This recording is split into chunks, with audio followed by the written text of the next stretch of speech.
तो इस वीडियो में हम पढ़ेंगे चैप्टर 2 एक्सरसाइज 2.2, मतलब ये चैप्टर 2 के लिए पार्ट 2 हो गया आपके वीडियो का। ठीक है, तो 2.2 एक्सरसाइज सीखते हैं अपन।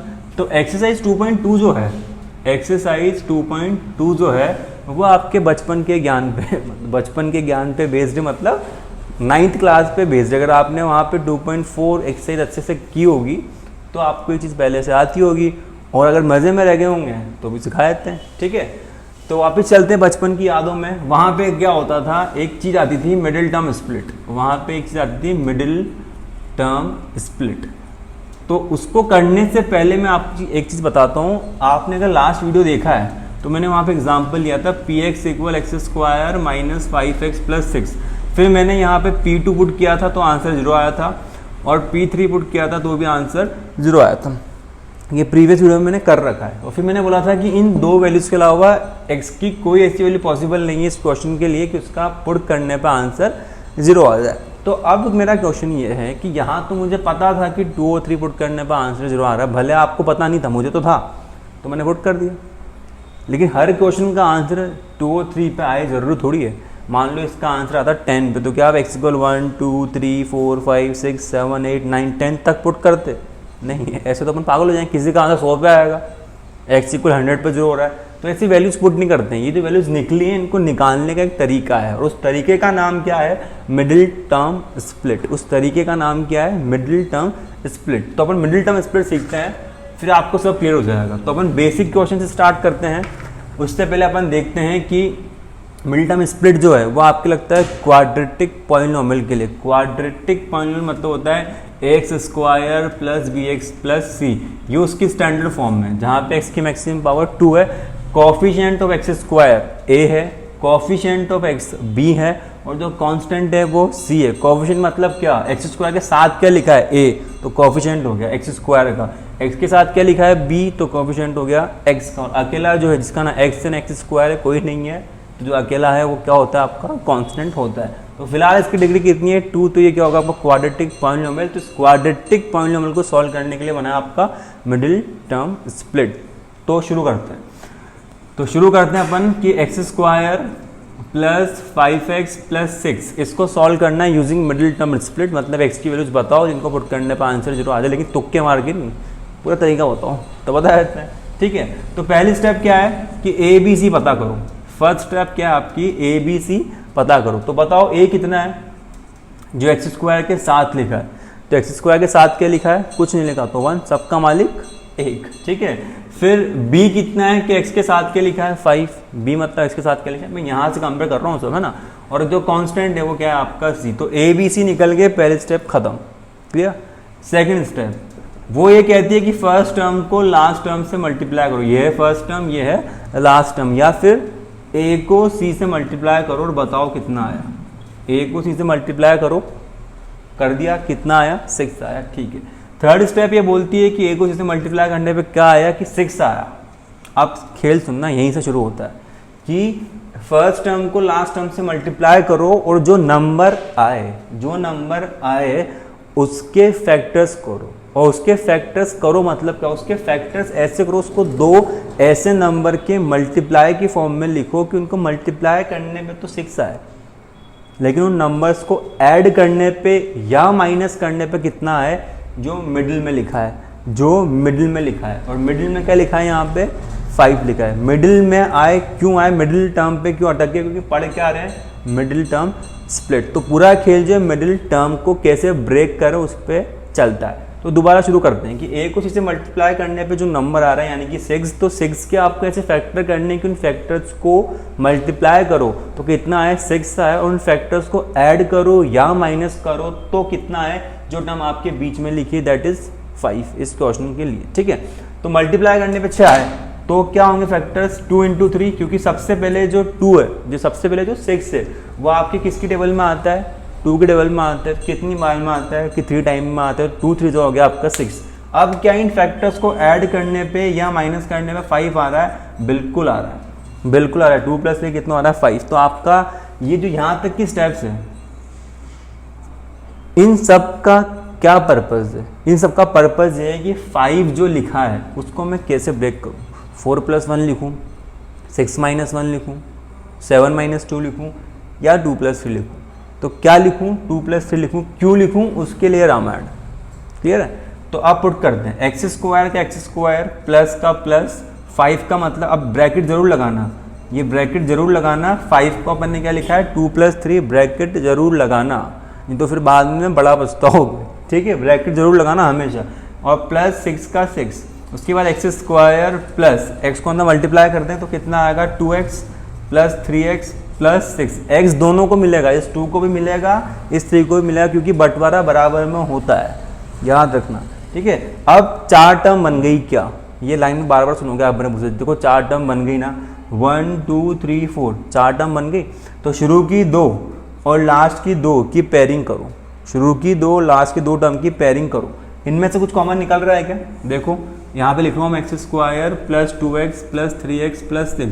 तो शुरू की 2 टर्म में क्या कॉमन निकल रहा है? सर x कॉमन निकल रहा है, तो निकल गया। x² था, x हट गया तो x बचा, प्लस का प्लस 2x था, x हट गया तो 2 बचा। यहाँ प्लस है तो यहाँ प्लस आएगा। थर्ड टर्म का साइन एज सच कॉपी होता है, रट लो। एक तो ब्रैकेट लगाना है, शुरुआत कर रहे हो इसलिए, जब प्रैक्टिस हो जाएगी तब तो बह जाओगे तुम, तब दिक्कत नहीं है। फिलहाल एक तो ब्रैकेट लगाना है। दूसरा, थर्ड टर्म का साइन जो होता है वो यहाँ पे एज सच कॉपी होता है, कुछ भी हो जाए, रट लो। थर्ड टर्म का साइन जो है वो एज सच कॉपी होता है। यहाँ प्लस है तो यहाँ प्लस, यहाँ माइनस है तो यहाँ माइनस, क्योंकि बच्चे प्लस देख के तो प्लस लगा देता है, लेकिन माइनस देख के माइनस नहीं चिपका, क्योंकि माइनस पसंद नहीं है। तो इसलिए बोल रहा हूँ मैं कि जो भी साइन थर्ड टर्म का होगा वो एज सच कॉपी होगा। तो यहाँ से क्या कॉमन मतलब कि 3 और 6 एक साथ किसके टेबल में आते हैं? तो 3 की टेबल में आते हैं। तो अपन को मैक्सिमम नंबर कॉमन निकालना है हमेशा। तो 3 तो हट गया तो x बचा। अब 3 की टेबल में 6 कितनी बार आता है? 2 बार आता है, तो यहाँ आ गया +2। अब सर हमने फैक्टर सही किए हैं क्या? गलती तो नहीं हो गई कुछ? तो उस बात का जवाब आप खुद निकाल लो। यहाँ पे और यहाँ पे अगर जो फैक्टर लिखे हैं वो सेम हो गए तो सही किया है। यहाँ पे जो बच रहा है वो अगर सही, दोनों में सही सेम बच गया, इधर और इधर, तो आपने सही किया है। सही किया है, x + 2 बच रहा है, इधर भी x + 2 बच रहा है, सही किया है। तो कॉमन निकाल लो, x + 2 कॉमन निकालो। तो x + 2 यहाँ से हटा तो क्या बचा? कि x बचा। x + 2 जब यहाँ से हटा तो क्या बचा? +3 बचा। ये आपके हो गए फैक्टर्स, ये हो गए आपके फैक्टर्स। लेकिन सर आपने तो कहा था कि आप ऐसी ट्रिक बताओगे जिससे जीरोज पता लग जाए, कि हमको बार बार पुट नहीं करना पड़े। बता रहा हूँ, शांति। 2 फैक्टर्स आ गए, दोनों फैक्टर्स को इंडिविजुअल जीरो से कंपेयर कर दो। दोनों फैक्टर्स को इंडिविजुअल जीरो से कंपेयर कर दो। तो कर दिया सर, तो x कितना आएगा? प्लस का था, इधर आके माइनस का, ये x यहाँ पे 3 प्लस का, इधर आके क्या हो गया? माइनस का। अब क्या करना है? ये -2 पुट करके देखना है। यहाँ पे सारा काम मैं नहीं करूँगा, तो थोड़ा तुम भी करोगे। तो -2 पुट करके देखना, 0 आंसर आएगा। -3 पुट करके देखना, 0 आंसर आएगा। उसके बाद तुम्हारी जो इच्छा पुट करके देख लेना, 0 नहीं आएगा। ठीक है, क्योंकि अपन ने ट्रिक सीख लिया, अपन ने ट्रिक के अपन ने मेथड सीख लिया पूरा, मिडिल टर्म स्प्लिट। तो ये -2 और -3 जीरोज है जिनको पुट करने पे आपका आंसर आएगा 0, और ये मेथड है जिसकी वजह से आंसर आप निकाल पाए, और इसका नाम क्या है? Middle term split. अभी ये शुरुआत है, अभी मैं बहुत डीप में जाने वाला हूँ, बहुत सारे अपन क्वेश्चंस करने वाले हैं। ठीक है, फिर मैं एक चीज़ रिपीट कर रहा हूँ कि मेरा इंटेंशन ये नहीं होता है कि मैं आपकी एनसीईआरटी के सॉल्यूशन पूरा छपवा दूँ। उसके लिए नेट पर पूरा भंडारा चल रहा है ना, गूगल पूरा भरा पड़ा है, ऐप्स बनी हुई है। सॉल्यूशन हर क्वेश्चन को मेरा टारगेट नहीं, अच्छे क्वेश्चंस को सॉल्यूशन कर रहा हूँ, वो अपना टारगेट है। दूसरा, मेरा सबसे बड़ा टारगेट है बेस्ट कंटेंट, बेस्ट थ्योरी आपको मिले आपकी लैंग्वेज में, देसी लैंग्वेज के अंदर। वो मेरा इंटेंशन है कि वो चीज़ आपको मिलती रहे, जो कंटेंट है वो आपको मिलता रहे। सॉल्यूशन जो कुछ अच्छे क्वेश्चंस हैं उनको मैं ज़रूर डिस्कस करूँगा, लेकिन मेन पर्पज़ ये है कि आप इन वीडियोस से अच्छा कंटेंट लेके जाएं और अच्छा सीखें। ठीक है, बाकी क्वेश्चंस के सॉल्यूशन मैं किस क्वेश्चन को मैं नहीं करूँ कि मुझे इंपॉर्टेंट नहीं लग रहे हैं, तो उनका आप कमेंट कर दो, सर ये बता दो, तो अपन उसको डिस्कस कर लेंगे। नंबर आपके पास मेरे हैं ही नहीं हैं तो मैं इस वीडियो के नीचे डिस्क्रिप्शन में शेयर कर दूँगा, तो व्हाट्सएप कर देना। ठीक है, तो फिलहाल अपन ने सीखा है स्टार्टिंग मिडिल टर्म स्प्लिट का। आप कुछ और क्वेश्चंस अटेम्प्ट करते हैं। ठीक है, कुछ और क्वेश्चन अटेम्प्ट करते हैं, प्रोसेस सेम रहेगा, प्रोसेस सेम रहेगा। ठीक है, तो अगला क्वेश्चन करते हैं अपन, इसी थ्योरी पे बेस्ड है। फिलहाल मैं बेसिक से स्टार्ट कर रहा हूँ, अभी तो एक ही क्वेश्चन किया अपन ने। जैसे अगला क्वेश्चन लिखते हैं x² + 7x + 10, x² + 7x + 10। तो पहली स्टेप क्या थी? ABC लिखो। तो A तो कितना है? 1, B कितना है? 7, C कितना है? 10। x² के साथ क्या लिखा है? 1। कुछ नहीं लगा तो 1 मान लेंगे। अच्छा, फिर सेकंड स्टेप क्या थी, a को c से मल्टीप्लाई करो, या फिर क्या बोल रहे थे आप, फर्स्ट टर्म को लास्ट टर्म से मल्टीप्लाई करो, कर दिया। 1 को 10 से मल्टीप्लाई किया, कितना आया, 10 आया। अब कहानी शुरू होती है कि 10 के ऐसे फैक्टर करो कि जब उनको मल्टीप्लाई करो तो 10 आए, और जब उनको ऐड करो तो 7 आए। दोनों काम हो गए। अब बात यह है कि वैसे तो मैं यही बोलता हूँ कि 10 सबसे पहले किसके टेबल में आता है, कि साहब 2 के टेबल में आता है, 2 5 10 और 2 + 5 7। लेकिन हमेशा ऐसा नहीं होगा, हमेशा आपको ऐसे लड्डू मतलब थाली में सजे हुए नहीं मिलेंगे कि पहली बार किया और उसमें ही मल्टीप्लाई करने पे भी आ गया और ऐड करने पे आ गया। ऐसा नहीं होता है। अपन शुरू कर रहे हैं इसलिए मैं इजी क्वेश्चन करवा रहा हूँ। दूसरी चीज़, किसी बच्चे को ऐसा लगता है कि ए हमेशा 1 ही होता है, ऐसा भी नहीं होता, कोई रूल नहीं है ऐसा। लेकिन अपन नया सीख रहे हैं तो प्रैक्टिस के लिए ईजी क्वेश्चन से शुरुआत कर रहे हैं, ठीक है। तो x² का x² प्लस का प्लस 7 का मतलब 2 + 5 है ना, x का मतलब x, 10 का मतलब 10, ब्रैकेट जरूर लगाएं, ठीक है। x² x को अंदर मल्टीप्लाई कर दें, x दोनों को मिलेगा, ऐसी गलती ना करें। 4 टर्म बन गई, शुरू की 2 लास्ट की 2 में से कॉमन, तो यहाँ से x कॉमन तो x + 2, यहाँ से 5 कॉमन तो x + 2 प्लस, तो यहाँ पे प्लस, थर्ड टर्म का साइन एस सच कॉपी होगा, और x + 2 फैक्टर सही किया तो सेम चीज़ बच रही है, बच गई। तो ये x + 2 हो गया, और ये कितना हो गया आपका x + 5 हो गया। ये आपके क्या आ गए, फैक्टर्स आ गए। जीरोस निकालना है तो कैसे निकालोगे, इसको भी जीरो से कंपेयर कर दोगे अलग से, इसको भी जीरो से कंपेयर कर दोगे अलग से, तो यहाँ से -2 और यहाँ से क्या आ जाएगा आपका -5 आ जाएगा। तो ये हो गया आपका मिडिल टर्म एक्सपेक्ट का एक और क्वेश्चन जो कि आसान था। अब एक काम करते हैं, सब जगह प्लस है, मेरे मन को अच्छा नहीं लग रहा, मैं एक जगह माइनस कर देता हूँ, एक जगह माइनस करता हूँ। वही क्वेश्चन आपने पहले किया था उसी को करा रहा हूँ, लेकिन बस यहाँ पे माइनस कर दिया। आपने पहला क्वेश्चन किया था प्लस था, लेकिन मन चंचल है मेरा, क्योंकि मुझे पसंद है माइनस, ठीक है। तो करते हैं शुरू। a कितना है 1, b कितना है -5, c कितना है 6। a को c से मल्टीप्लाई करो, कर दिया। 1 को 6 से मल्टीप्लाई करो, 6 आ गया। 6 के फैक्टर करो, 2 × 3 ऐड करो, 2 + 3 आ गया 5। सर गलती हो गई आपसे, आप तो 5 लेके आओ, यहाँ तो -5 लिखा है। तो मैं क्या बोल रहा हूँ, इस माइनस को भूल जाओ। क्यों भूल जाओ, क्योंकि मैं क्या बोलता हूँ, ब्रैकेट लगाओ। ब्रैकेट लगते वो नंबर किसका बन गया, प्लस का, माइनस को हमने दूर कर दिया है। दोबारा x² का x² माइनस का माइनस। अब अपन क्या बोल रहे हैं, ब्रैकेट लगाओ। तो ब्रैकेट लगाते कहानी क्या हो गई कि नंबर जो 5 माइनस का लग रहा है ब्रैकेट में, वो प्लस का हो गया। ब्रैकेट लगते हो प्लस का हो गया, x का x और 6 का 6, x² का x² माइनस का माइनस। x को मल्टीप्लाई भी करना है, माइनस का मैटर भी सोल्व करना है। क्या करें सर, तो एक टाइम पे एक काम करो, x को मल्टीप्लाई करो, ब्रैकेट को मत हटाओ। ये 2x, ये 3x और ये 6 का 6। बात याद रखना, बंटवारा बराबर में होता है। कुछ बच्चों की हैबिट बताता हूँ क्या होती है, माइनस को अंदर भेजो। तो जैसे मैं बोलता हूँ माइनस को अंदर भेजो, तो ये 2x को तो माइनस देंगे हो, इस 3x को पता नहीं क्यों नहीं देंगे, इसको +3x लिख के छोड़ देंगे। तो ये गलत है लाडे सर, ये गलत हो गया। गलत क्यों हो गया, क्योंकि बंटवारा बराबर में होता है। यहाँ पे 2 टर्म है, दोनों को माइनस मिलेगा मतलब साइन चेंज होंगे। ये किसका है, प्लस का, तो किसका हो गया, माइनस का। तो ये किसका है, प्लस का, तो ये भी किसका होगा, माइनस का होगा।